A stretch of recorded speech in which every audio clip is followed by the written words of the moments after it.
के नजदीक दुकानों में आग लग गई है। 3 दुकानें जलकर खाकस्तर हो गई। जम्मू श्रीनगर कौमी शाहराह पर 3 दुकानें जलकर खाकस्तर।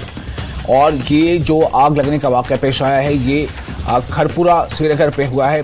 खरपुरा बानिहाल में खरपुरा बानिहाल के नजदीक दुकानों में लगी आग। 3 दुकानें जलकर खाकस्तर। जम्मू श्रीनगर कौमी शाहराह पर 3 दुकानें जलकर खाकस्तर हो गई हैं। मशक्कत के बाद आग पर काबू पा लिया गया है। और ये उस वक्त की तस्वीरें हैं जब इसको लेकर जद्दोजहद जारी थी। लोग आग पर काबू पाने की कोशिश कर रहे थे। ये जो आग लगने का वाकया पेश आया है ये खरपुरा का है। खरपुरा बानिहाल के नजदीक दुकानों में आग लग गई। 3 दुकानें जलकर पूरी तरह से खाकस्तर हो गई। जम्मू श्रीनगर कौमी शाहराह पर ये तीनों दुकानें हैं जहां पर ये खरपुरा के मकाम पर ये इनमें आग लगी और ये जलकर खाकस्तर हो गई। काफी मशक्कत के बाद आग पर काबू पाया जा सका।